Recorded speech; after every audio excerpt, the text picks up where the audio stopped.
Welcome to the Know. I'm Turney. I'm Ashley Jenkins. We're doing this in our news voice because this just in, ladies and gentlemen, Lazer Team is a documentary. New findings from researchers out of Cornell University. I can't keep doing it. Have some wondering if someone or something may be sending out a repeating signal from a galaxy far, far away. These scientists published a paper in Nature yesterday regarding a series of fast radio bursts detected from extragalactic origins. So we can expect Gavin's mullet to follow any day now. Please no. Oh. These fast radio bursts, or FRBs, or Furbies for the purposes of this story, are astronomical radio pulses of unknown physical origin. We actually heard of Furby for the first time back in 2007, but this one is a bit different. Since we first discovered fast radio bursts, we've believed them to be one-off occurrences from distant galaxies.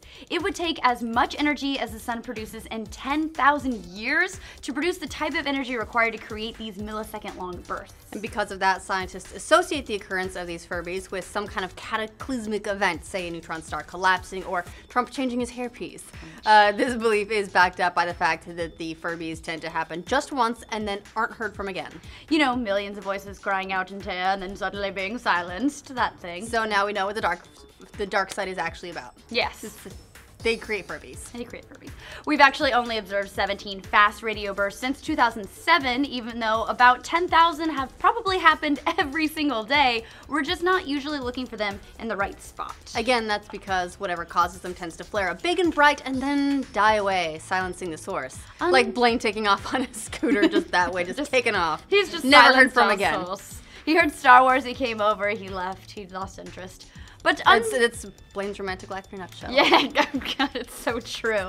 All right, so they've all been one-offs until now. This newest Furby, discovered in November by a graduate student, is repeating. Dun dun dun dun! Which makes it incredibly unique, or at least unique in terms of what scientists have observed so far. For all we know, there could be dozens of repeating Furbies out there. What makes the repeating thing especially weird is that, remember, it takes so much energy to create one of these extragalactic signals in the first place. So naturally, scientists are now wondering what could produce enough energy to send out repeated bursts that require this amount of power. Now, according to the paper, whatever battery or energy source drives these newly observed Furbies can recharge in minutes. Energizer! That also means the source is surviving each burst of energy. One of the senior researchers associated with the project summed it up by saying whatever produces the FRB can't be destroyed by the burst, because otherwise, what would produce the next pulse?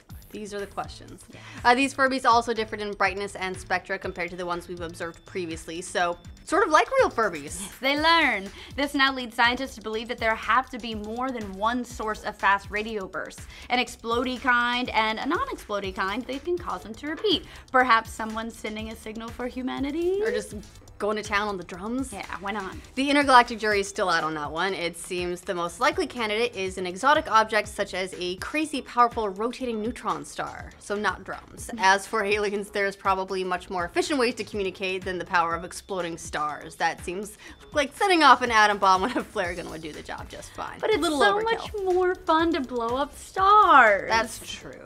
Star Wars. For now, the scientists have said either there's an odd coincidence or maybe there are different types of FRBs.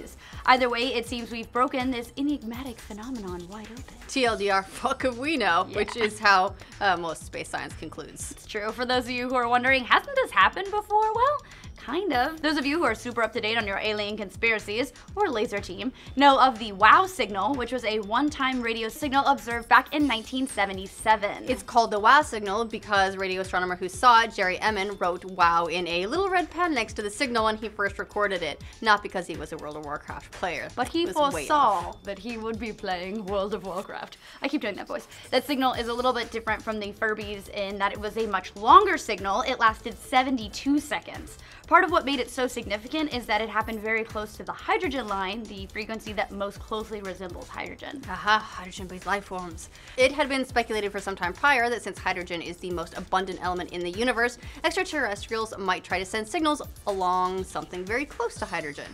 Interestingly enough, everything along that frequency is banned and reserved, so we can listen to space. I listened to space before it was cool. That's what the guy who did the WOW thing, Then he said, Jerry so cool. did. Yeah. I heard it first. While many like to speculate that this was an extraterrestrial signal, it's more likely that it was something on Earth bouncing around and reflected back, although buzzkill. Yeah, nothing should have been on that frequency, so hey, don't give up hope. Scientists were actually never able to observe the signal ever again, so again, keep hope alive. But they did send a suit of power. Yes. However, a paper published just this year posits that maybe the hydrogen clouds of passing comets might have been the reason for the WOW signal, as the hydrogen clouds could have given off something close to the right frequency. As it turns out, 2 comets passed in the same region that the signal was observed on that same night. Stop with all your science. Occam's razor. Yeah, or the aliens thought that we were lame and then it didn't want to call us back again. Oh my god, just like Blaine. It actually took us until 2012 to get our shit together so that we could send a signal back to them. The Arecibo Observatory beamed a message back, which included celebrity messages and 10,000 tweets.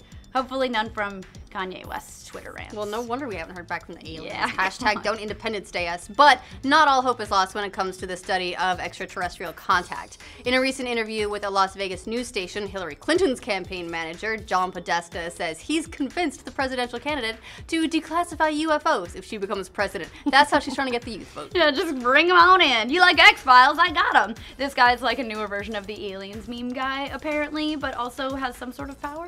Podesta has been a longtime proponent of declassifying UFO activity. During a speech back in 2002, Podesta called on the government to open the books on UFOs, and in a tweet last year, he said his greatest regret during his year as Obama's senior advisor was not getting UFO files disclosed. Really? That's your biggest regret? Come on. Anyway, now that Hillary is super all about UFOs, she recently told a New Hampshire paper that she was going to get to the bottom of UFOs and Area 51. Finally, a candidate who cares about the real issues. The moon, Area 51, politics aliens, and space, man. Bill cared about the whole UFO thing too. Back in a speech delivered in Hong Kong in 2005, he said he tried really hard to learn the truth while he was president, but those dark secrets were hidden even from him. The tinfoil hatters out there shouting all this conspiracy goes all the way to the top, or almost to the top, or just under the top, since the president couldn't even find proof. He was busy doing other things. You just find him in a store. It's the Furbies. Anyway, whether it's UFOs or Furbies or WOW alliances, for the Horde, it may take us some time to really discover the truth of what this all is and just how far out there it all is. So what do you guys think of these mysterious radio signals? I mean, what could they possibly be? Let us know in the comments. For the latest weird news from outer space, like this video and subscribe to the know. Somebody doesn't Got want me, this. but Someone doesn't want this news story getting out. yeah, somebody's a spy. It's the 5th wave. Jerry Amen? Emin? Emin. Emin? Emin. Emin? Let's just not say his name. Fuck it. The guy who's... I gave you his shitty name. We'll go back to where I picked it up. Back in a speech delivered in Hong Kong. Nope.